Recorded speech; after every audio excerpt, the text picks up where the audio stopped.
Eleanor. We'll talk She's to gonna the be great. nurse. Huh? She's a nurse, yeah. Yeah, those are great things. Yeah, she's gonna be great.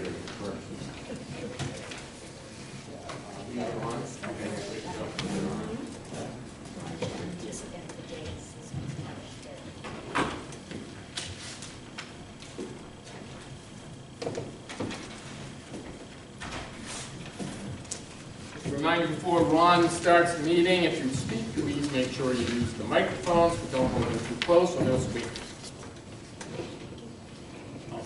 Okay. Turn your microphone.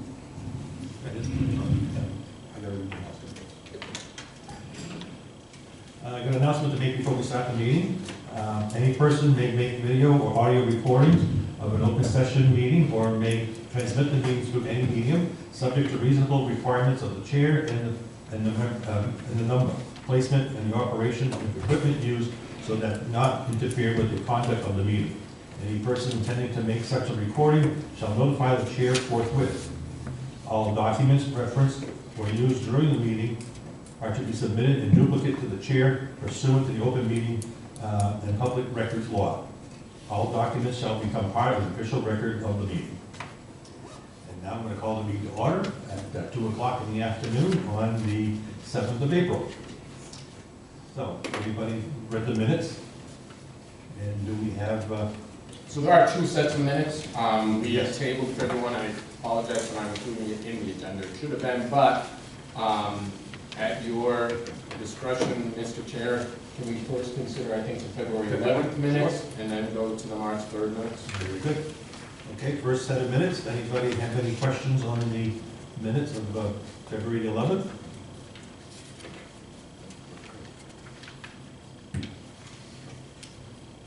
And the only changes we made were to the attendance. We had just carried over the attendance from the January, we got to change it. All right, and can we do each one separately for the, yeah, okay. So anybody want to make a motion on the minutes of the February 11th? I'll make a motion, we accept the minutes of February 11th. Okay, second? I'll second. Okay, very good. Paul, Stanley's first and Stanley first, Paul second. Okay, very good. Any discussion on that? Any, let's see.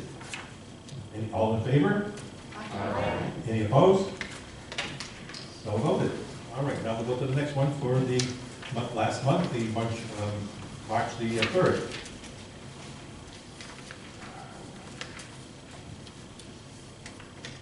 Well, reading materials this week. Okay. Anybody have any questions on it?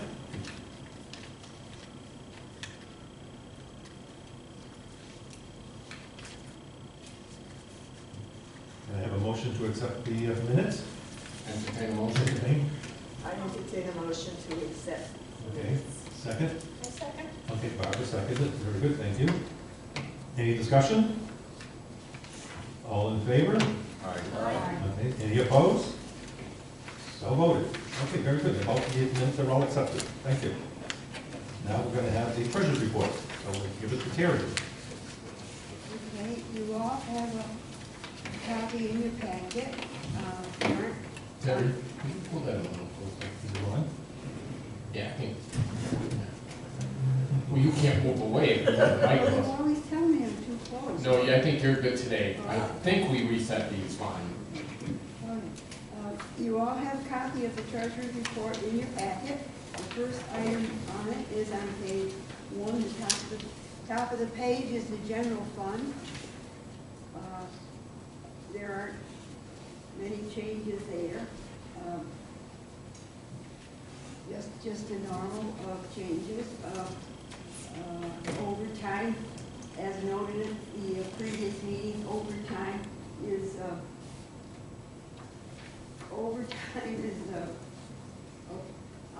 over the budget, but that will be rectified by before the end of the fiscal year. And other than that, things are pretty normal. Energy utilities was our biggest item, $4,000. Are there any questions on the general fund? I just want to make a note so that you're all aware. We will also be over budget based on projections on energy and utilities significantly. Our cost this year went up. In the last 2 years, we've gone through about a $20,000 credit on our energy bill. So this year, we're actually writing checks to cover utilities, so we'll be over, and that's going to require us to go back to the council. Any questions on Paul? Okay, that's a question on me.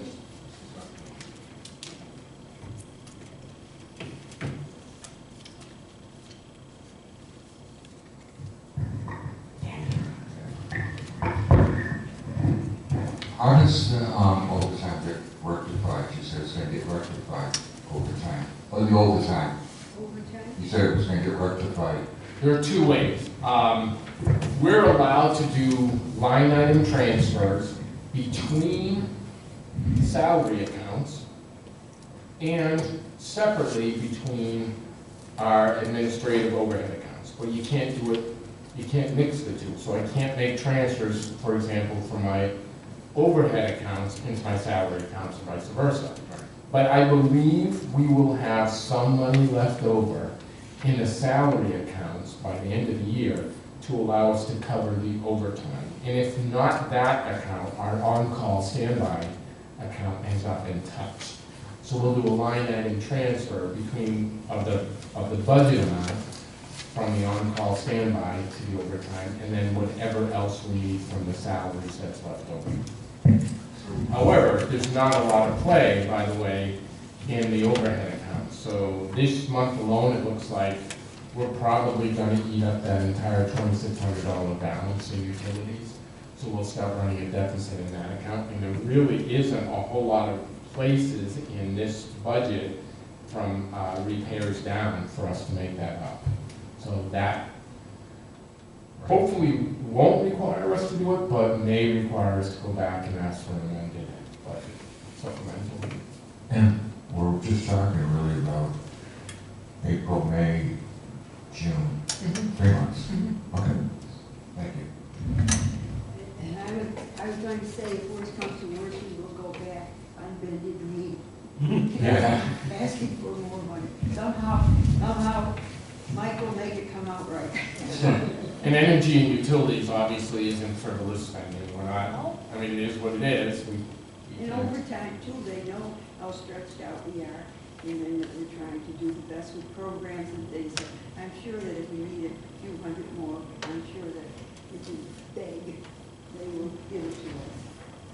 Something is Okay, so then the general fund, no other question on the general? Okay, right below that is the gift fund, and we did get a small donation in March, $200 to add to the gift fund. And so now the balance is $90,846.01, and don't forget, $25,000 is budgeted for painting, which we hope will happen soon. Other than that, that's her gift. That's the gift account. Okay, on to the next page, page 2, the revolving fund. Not too many changes there. In March, only spent $3,996.83. And are there any questions about any of the items on that page? There are two things I want to bring your attention to. The grant stipends. So we put in a grant, received a grant to pay just a trite amount to the facilitators of various support groups to allow them either to offset their costs or to use that money for additional programming.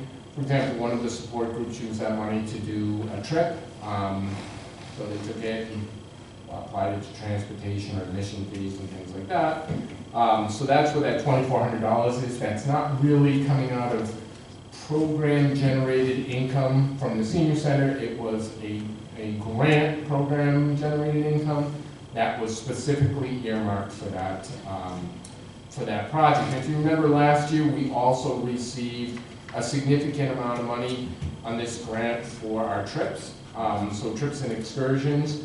The Woo Sox baseball game for veterans, we covered 100% of the cost, including the meals, which was great. So transportation, admission, meals ended up being $25 a person. I'm sorry, that's not true. It costs $50 a person with the meal, and then the bus. So that's what that was, where that money came from. So it didn't come out of our normal kind of program money.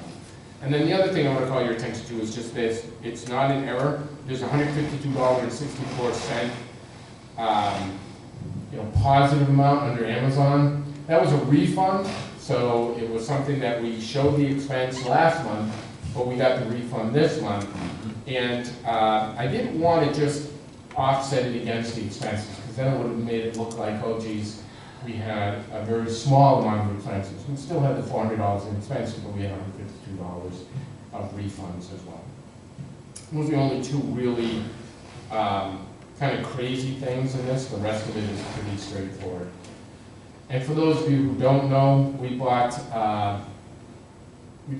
about 55 pounds of corned beef, or 55 pounds of corned beef were used at the St. Patrick's Day event. But some of that was provided to us. It was a gift. So we ended up spending a little bit of money, but broke even on the St. Patrick's Day event. And we only charged $5, so it wasn't a bad deal at the end of the day. We're so grateful for the community partners that helped make that event possible. It was terrific. Any questions on the revolving fund? Any question at all? Yes, Barbara has one. What is Denise Hill? Denise Hill is our art class. Okay. Yep, she does the painting class. Okay. Yep, Dee Dee's crafts. Because there's nothing. You don't pay her? So the nothing is because we're applying all of her expenses against the grant account. So if you look at the grant account, which is the next report, you're going to see Denise Hill, Instructor Hill, show up there. Okay. Yep. Thank you. I try to put it in where I think when we first did the budget, we projected some expenses. We didn't necessarily hit those expenses, so we were able to put those against the grant account, not the revolving account. Okay. Can I ask a question on the still, how come this $45 for the down limits? So that was materials. Oh. So she by contract, she gets paid as an instructor, but she also is reimbursed for her materials. We have to separate that when we pay it. The reason we have to separate it is because if we don't, at the end of the year, she's going to get a 1099 for income, even though it's reimbursable expenses. And so we just pay those expenses separately, and we allocate $5 a person per class. I have a question too. On the sound AV equipment, there's a positive of 189. Did we get refunded there too? That was just a line item transfer, so the 189, and that's probably what that 152 was actually, to tell you guys the truth. The 189 was sound equipment for the grant, for the tech grant. So we have the carts and the sound equipment and video equipment on that cart. When we first expensed it, that equipment wasn't specifically allowed in the grant. It wasn't disallowed, but we hadn't asked. So we applied it towards the revolving fund because we had to pay the bill. Then when we got the change order from the grant, we were able to just reclass that expense. And in fact, that's that 189 and the 152, which was an Amazon expense, was actually reclassed to the tech grant. Any other question? Any question at all on the revolving fund? If not, we'll move on to page 3, which is our state grant. And a lot of that is payments to our instructors, which we know always comes out, pretty consistent. And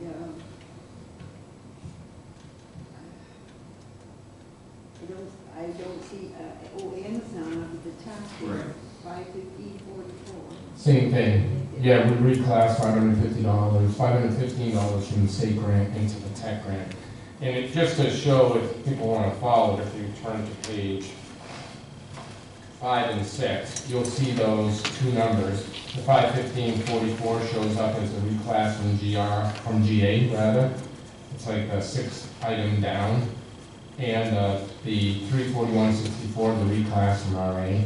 Just makes it easier for you to follow, so you can actually see the numbers, where they go, and how they fall in the finance report. And if you look partway down the street, there is Instructor Hill, that would be Stephanie. That's what she would receive for teaching her class, the $180. And that's where her stipend shows up, is here under the grant.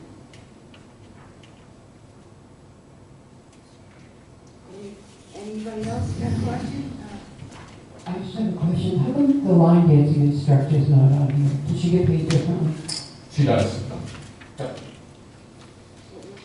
She had a pre-existing kind of situation, and there were a couple others that did too, but felt it would be better. When COVID hit, all of our classes were decimated, right? So we used to have it in a situation where they would collect the donations, and whatever they collected was their pay for the day. That became less fair during COVID when only 10 people or 11 people were coming to a class that they would normally be paid $50 for. So we changed that, and we said, okay, we're gonna contract with you at an hourly rate, but any of the donations come back into our program funds. And technically, that's how it's supposed to be done. The donations should be coming to us, so that, legitimately we can show and declare the income, and on the other side, show the expense.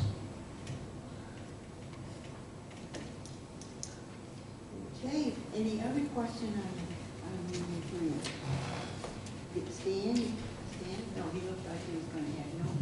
I don't have anybody. No, but, all right, yeah. Oh, then we'll move on to the, FY '25. We haven't spent any money out of that as of yet, but I'm sure that pretty soon we will.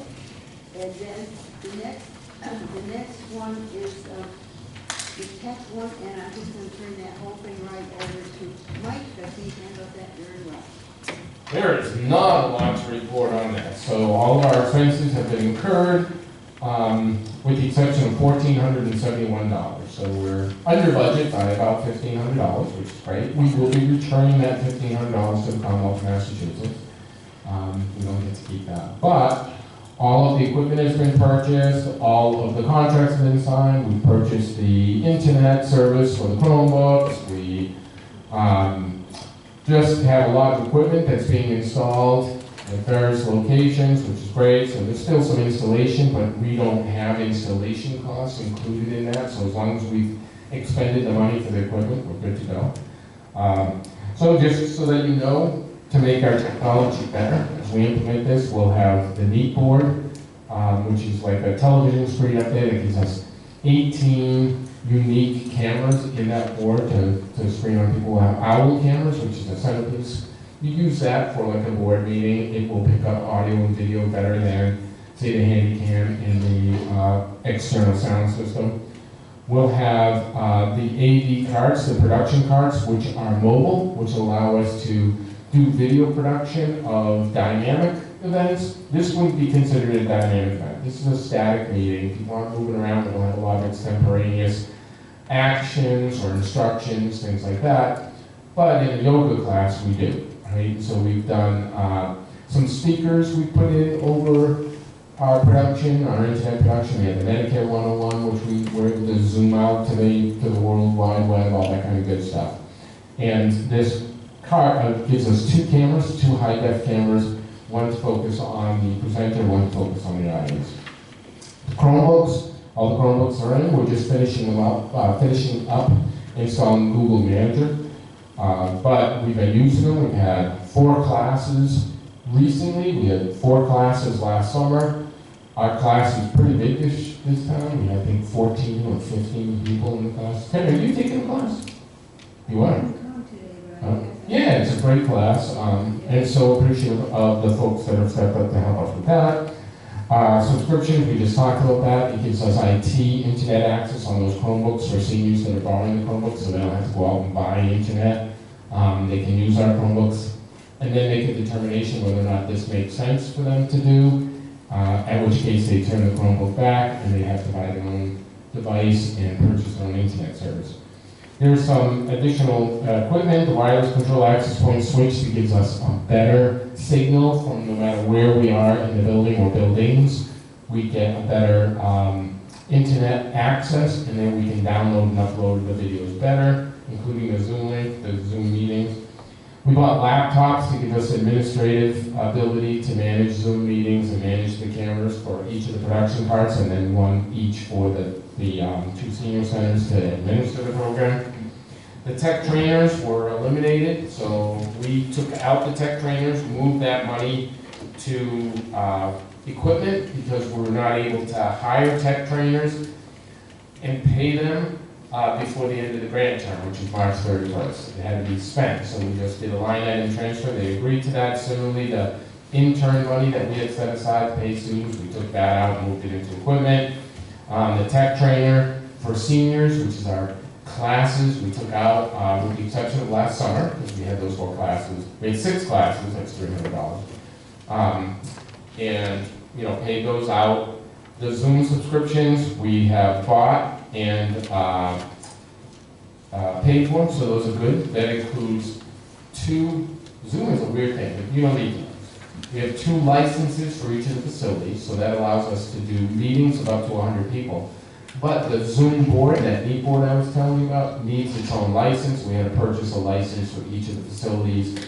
And those were surprisingly more expensive. So you can't use a manager's license on a Zoom board, something I learned in this grant process. So, like I said, we're all, we've spent the money down, $1,400. The final report draft was submitted. We'll do the final report by April 30th.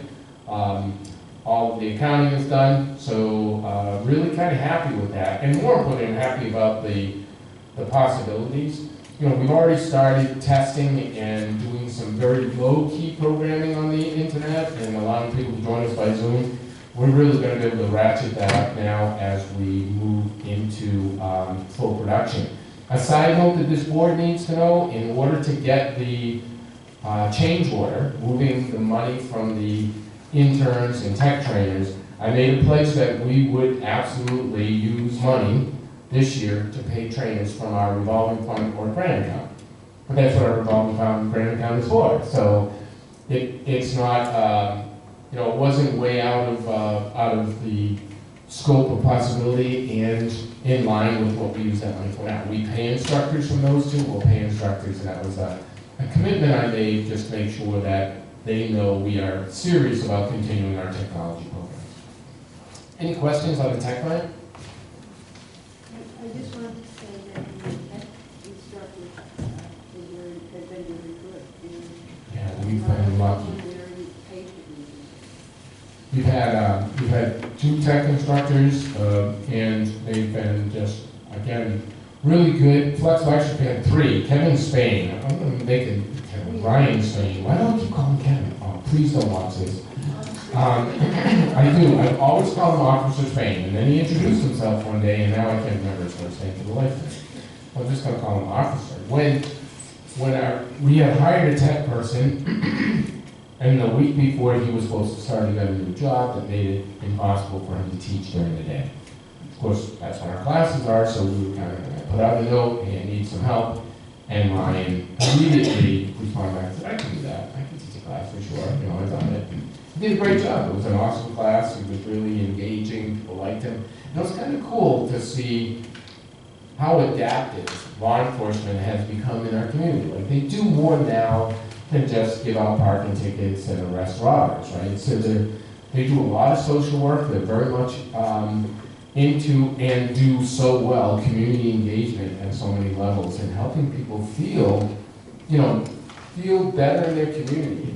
Safe is, I think, a much more broad term than it's ever been. So I really applaud him, and I thank the lieutenant and the administration there for allowing us, the chief and deputy chief, for allowing us to steal him for a couple hours while they taught our computer class.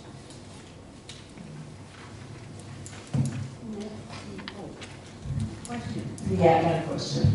This is probably way too late of a question, but as we're going over this, I was wondering what I put in the minutes for the tech grant. And I just noticed we haven't been putting anything in here for the tech grant. Should we be?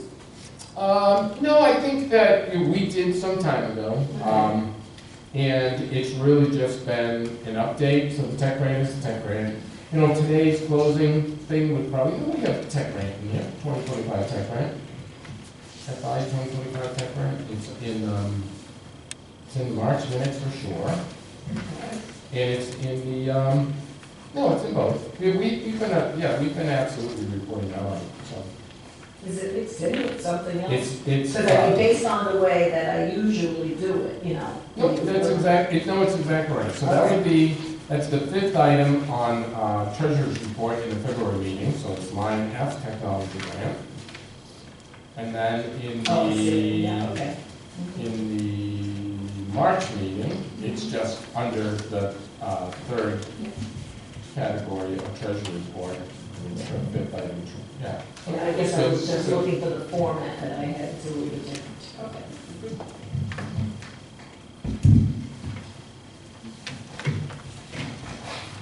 Okay, can I have a motion on the treasurer's report?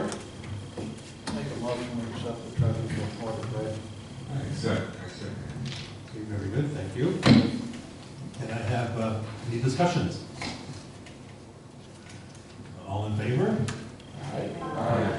Any opposed? Oh, good. So voted. Thank you, everyone. Okay, next thing will be our fearless leader, I believe, just arrived back.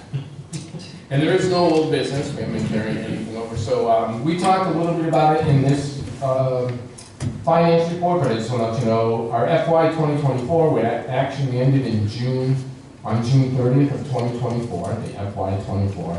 EOAI, which is now the Executive Office of Aging and Independence, report was due, so we had to get that done. A lot of the numbers from the EOAI report are derived from my senior center, the software we have here, and it really speaks to how important that software is on statistics.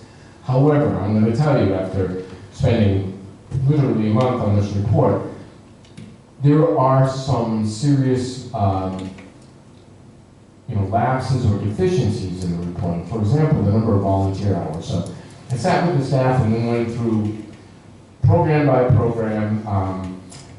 My senior center, for example, doesn't capture the Templeton Fish and Gun Club volunteers who make the meals for us, for our, and my senior center report doesn't capture the holiday volunteers we have who package, prepare, and hand out meals.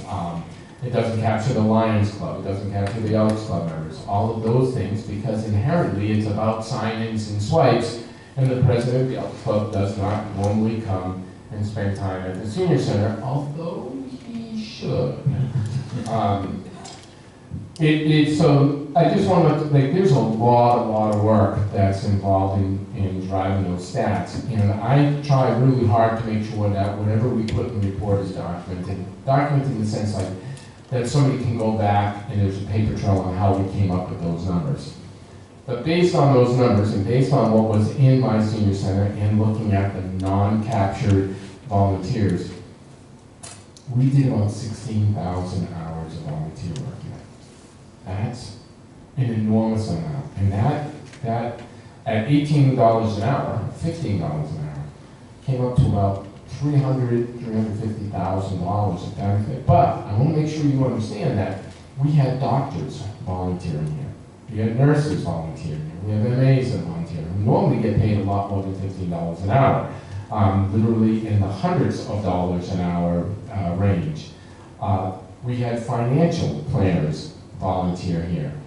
There's a associate cost. We book that cost at minimum wage, but the real value of that exceeds enormously the estimated value that we put on it. And I think that that's pretty remarkable for you all to know as board members that we look at the numbers, we look at the finance numbers, and we say, all right, our budget this year was $215,000, $217,000. With that $217,000, we leveraged all of this additional money. So we leveraged $90,000 in gifts. We leveraged $73,000 in our revolving fund. We leveraged, the $80,000 in the tech grant. So that's huge. Plus, we leveraged the many hundreds of thousands of dollars that came attached to that volunteer work. And that kind of blew me away. It's a great story, and we're gonna tell that story a lot, and I hope that you'll join me. I'll help you with the narrative. But people need to know and understand that's impact. That defines impact. I was looking at with the staff this morning some of the statistics from the Google business profile in our Facebook, and that tells a huge story. Some interesting stories, by the way, that something that has turned dramatically or changed dramatically is the number of clicks on our Google business profile from mobile devices was about 60% this year. 60% of people were accessing our profile from their phones.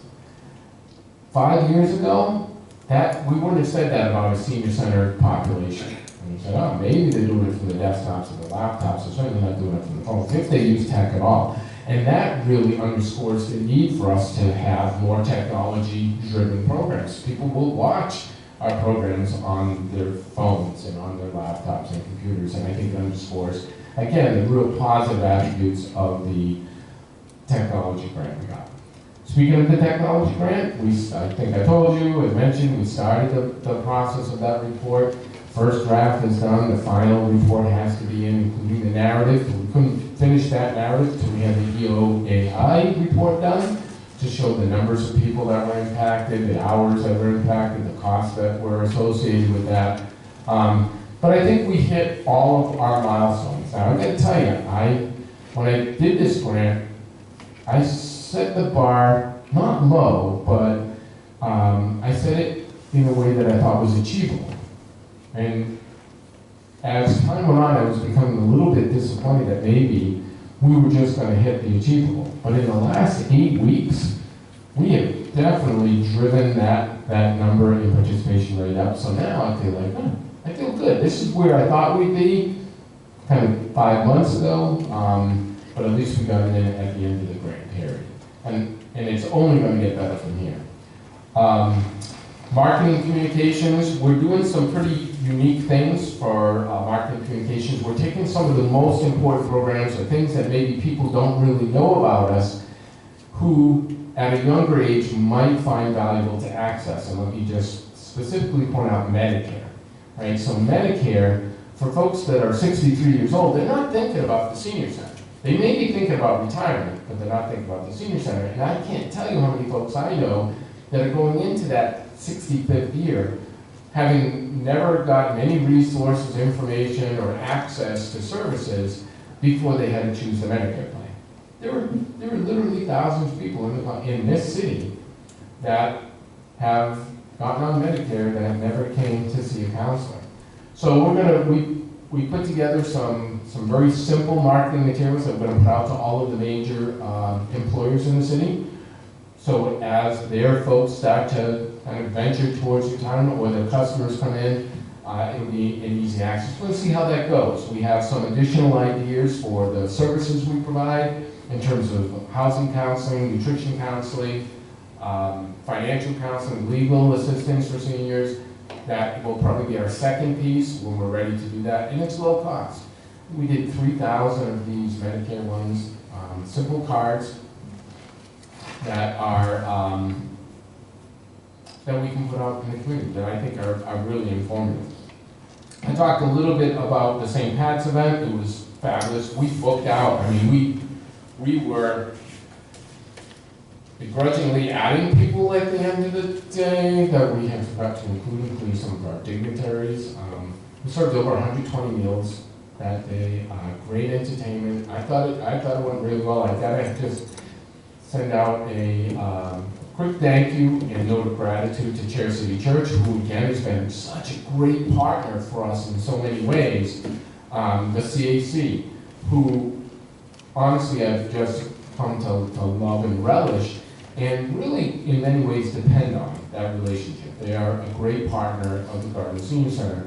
A woman, Denise Fitzgerald, went in to get a dessert, a special dessert, and nobody around. Price Dropper doesn't make it, Hank doesn't make it. She heard I was looking for this dessert. She said, I'll make you a Guinness chocolate cake. And I said, you had me at Guinness. And for those of you who attended, it was unbelievable. It was so good.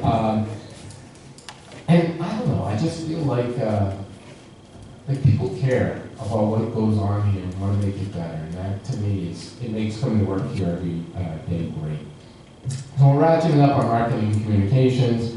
And the only other major thing I want to let you know about is a social club, a fraternal organization, veterans organization, offered us some equipment. So I'd like to ask you to just think about, and maybe today talk about, and even, if acceptable, maybe make a recommendation that we accept this. But part of the donation are two pool tables, two commercial grade pool tables. So the hard part about that is they're ready now, and the easy part about that is where they are.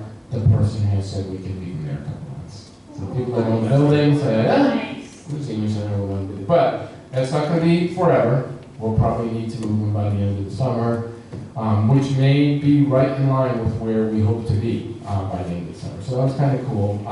I told them we'd take them, but I obviously wanted to run them by the board first, and they said that's totally acceptable. The other thing I'd like to ask is, as I went through, and it's no surprise who the organization is, but as I went through their facility, they had some pretty remarkable regalia and memorabilia, including a flag for their post that was pretty old, and it's nice, it's framed, and they were lamenting about what they were going to do with this stuff. Some of it would be appropriate for the Gardner Museum, but some of it wouldn't. But it holds meaning to them, it holds value, it has some legacy interest in it, right? So, and I certainly feel that way. I hate to throw that stuff away, my wife will tell you.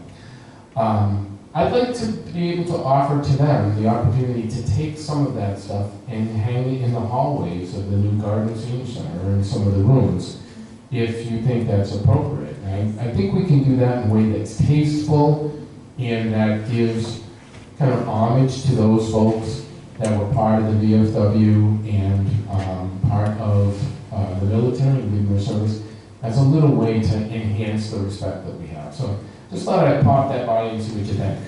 Stanley?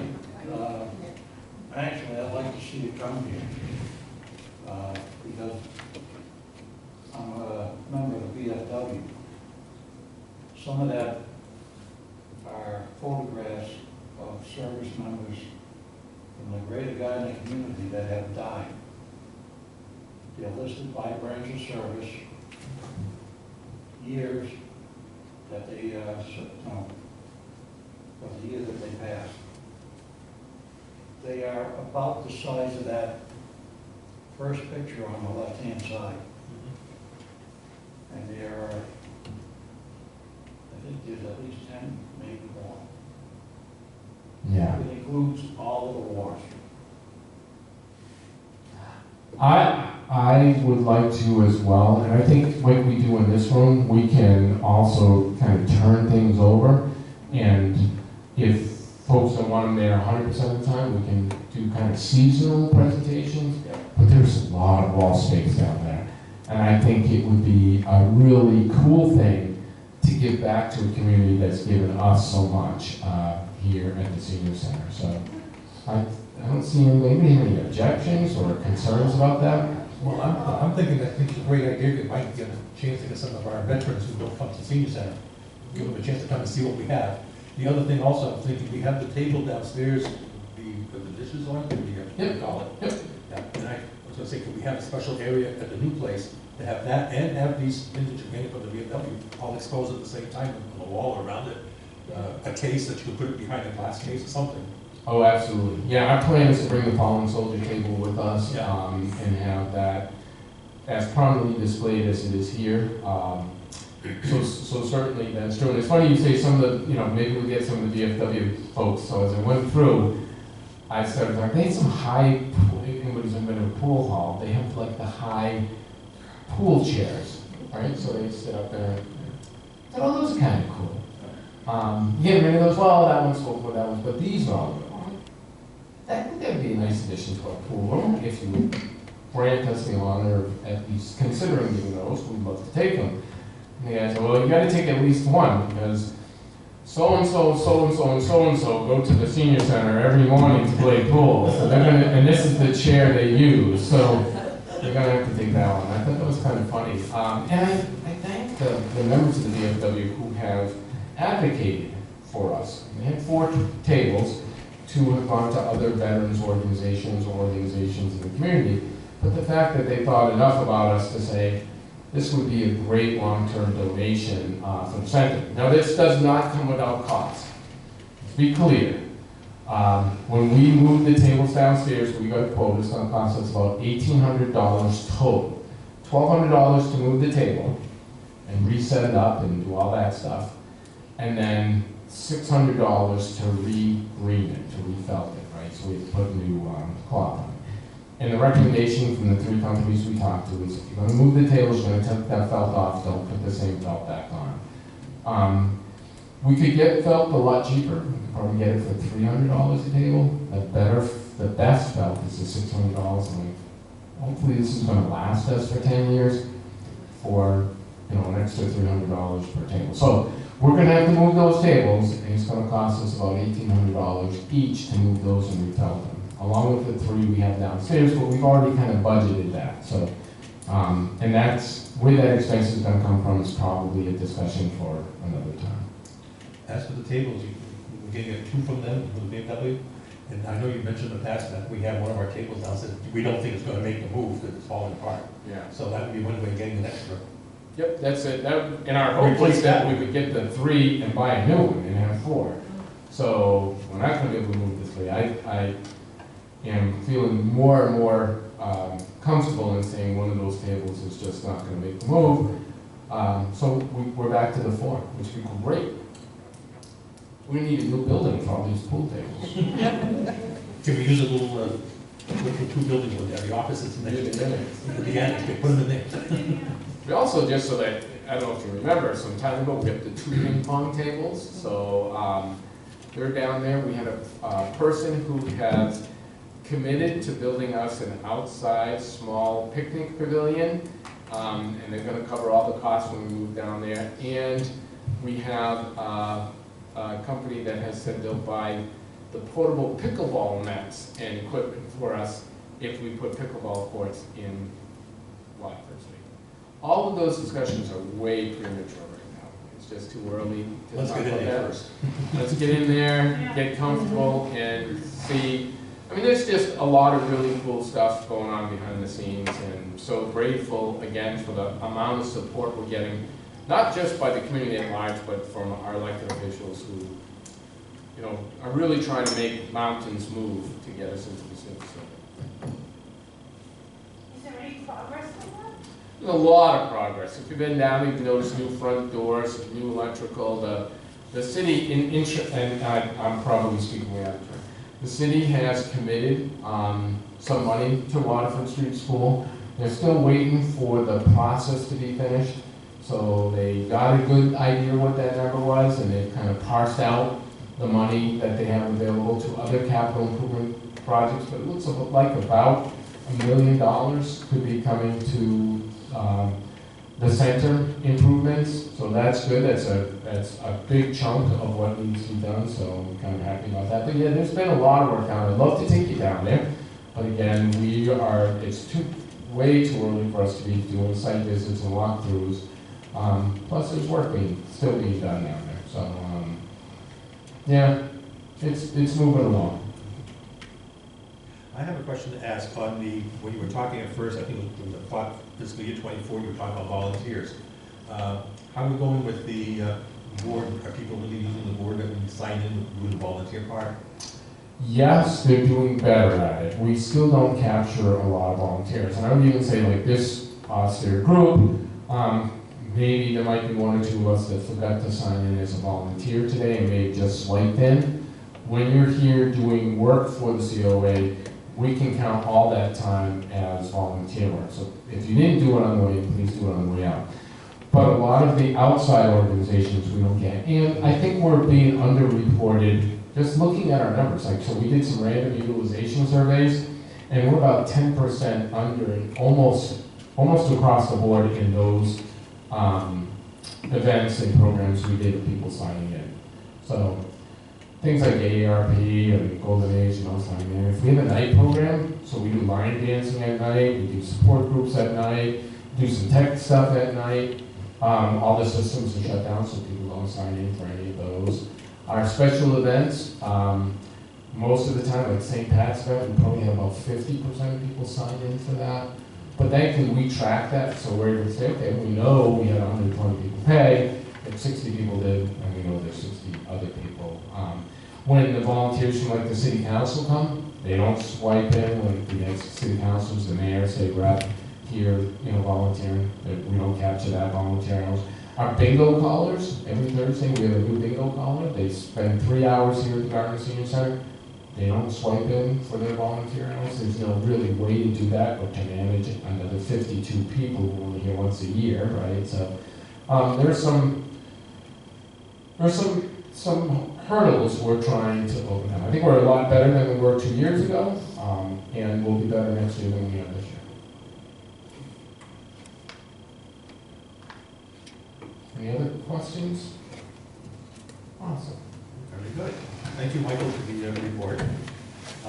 Next thing on our list is open discussions. Anybody has anything they want to bring up?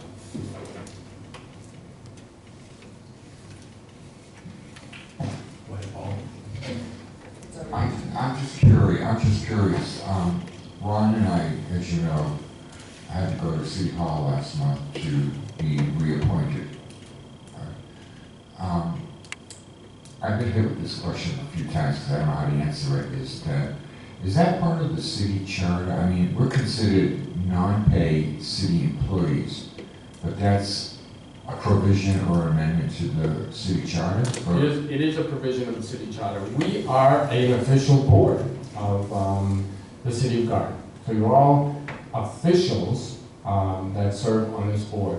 Okay. So by virtue of that, you are appointed by the mayor to serve, and once your appointment is made by the mayor, the city council has the right to review that appointment and either approve or reject that appointment. They do that through an appointments committee that has an interview with the appointee nominee and then makes a recommendation of either up or down to the city council as a whole. Right. So yes, the answer is yes. Just so that you all understand, it used to be rolling. For those of you who've been on board for a little bit, you know that you were appointed at a specific point in time and it was a 3-year appointment.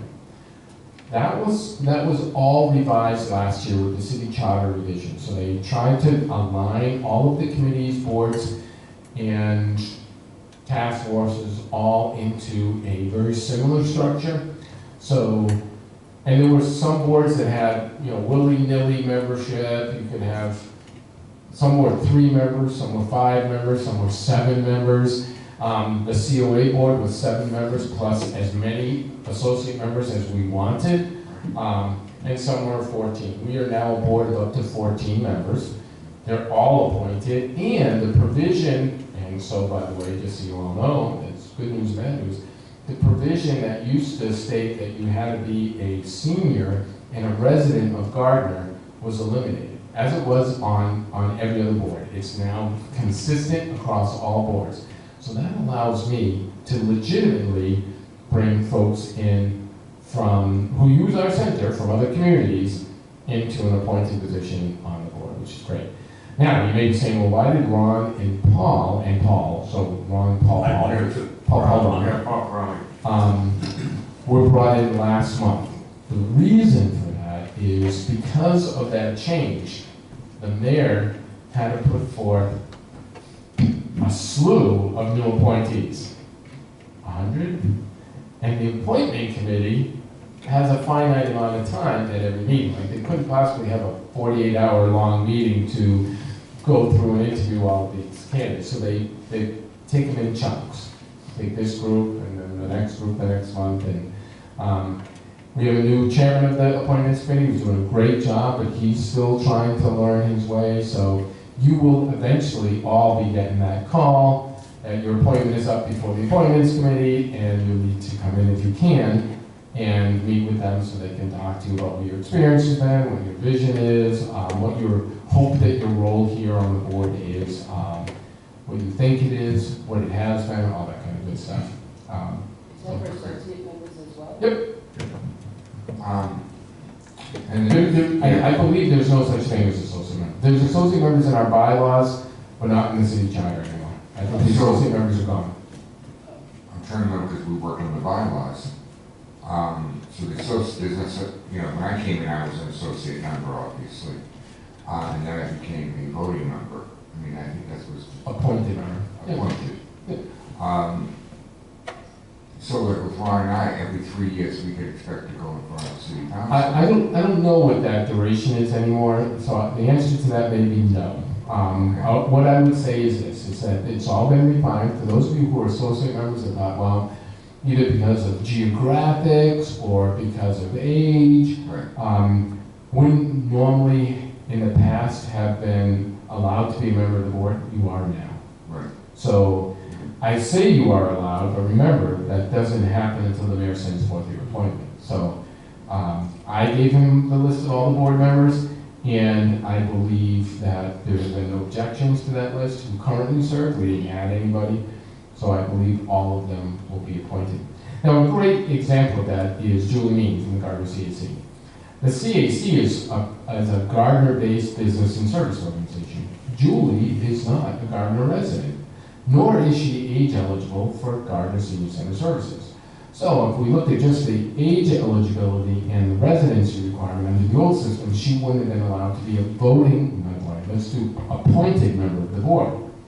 And now she's able to be an appointed member of the board. So she has, as we have operated for the last 2 years, all the same rights as anybody else. And again, just so that folks don't get this mixed up, we eliminated it 2 years ago, this idea that, only board members could vote on something or have a say in something. And associate members are brought to the table because they have experience and expertise and skills or passion or maybe, particular focus on seniors in our community. You all bring something to the table that's vitally important to us. So there'd be no good reason to not have you as a voting member of the board. And that's how we worked. Ron embraced that. I don't need to go over it as chair that, everybody here should be treated as equal. So we do that. So the new thing was, because they held us up, because You were missing some papers or something you were there was a missing. bio now, that's new, isn't it? It's not really new. No, we've been, so for newly appointed members, this is what kind of surprised me. If somebody were coming to the board for the first time, we would do a bio. They'd ask like, okay, why do you want them in? What do they bring? What's the relevant experience or skills that they're bringing to the table that would make them a good board member? And so I always had to make that case, and oftentimes people help me make that case. And it might be vis-a-vis the position you hold in the community organization that you represent. It might be, your long-term tenure and experience with the city of Gardner, being a lifelong resident. Whatever that was, we made that case for you, provided that to the mayor, who may then have enhanced that and provided additional information to the board. But I was surprised for people who were reappointees that they asked for that. That's part of the new process. So that was new to me. The mayor was taking care of that, and as always, he's very blunt about like, I need you to do this. So that's how it's going to be, which is good. Then I get to know you a little better. Now, and also the other distinction is that we're going to have elections, I guess, next month, right? Yeah, for the May meeting. Right. Yep. The board, the city council doesn't really oversee any of that. Nope. And we can make anybody an officer based on whatever the results of our elections are. Correct. Correct. So that's not like they don't have to appear in front of the city council for approval for their Correct. Yep. Right? Yep, they are, so officers. Oh, no, wait a minute. If he became president, you had to go down to city council to do an oath. Nope. No, they hadn't done that because when we had that meeting, they didn't have something together or whatever. So I'm on the assumption we're going to get interviewed next time they have a meeting. No, you were approved. It went, Oh, it went to the council Oh, you from mean the the- committee. Well, you and I were there. Yes, Yeah. yeah. The other people were. I actually saw the video on it, about the discussion about us, and they weren't so kind about you, but they loved me.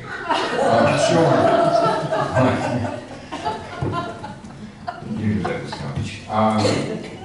No, No, we both got reconfirmed as members. That's So what we- the city council's prerogative, is to either affirm or reject the mayor's proposal for appointment to the board. But the city council does not play any part in the election of officers. And the officers are the presiding folks over the meetings. The officers are the four: the chair, the vice chair, the secretary, and the clerk, and the treasurer. I'm sorry, there are actually five, if you read the bylaws. So there's the president, vice president, or chair, vice chair, secretary, treasurer, and the CEO. We have a CEO of this board. And that, every year, we go through the same election. And it, in our bylaws, says that generally it's the senior secretary. Right. So those are the two titles that go along with this position. But the council doesn't have any part. So does Paul get to go down to the city clerk and get sworn Yeah, in? you need to get sworn in. I haven't heard Yeah. anything, so that's why you were on vacation. Yeah. I didn't get- It was approved at the city council, so you need to go get sworn in. Okay. Okay, that's what I thought, that's why I got. That's what I've been waiting for. So what do we do, just go to the city clerk? Go to the city clerk and say, yep, my appointment was approved, I need to be sworn in.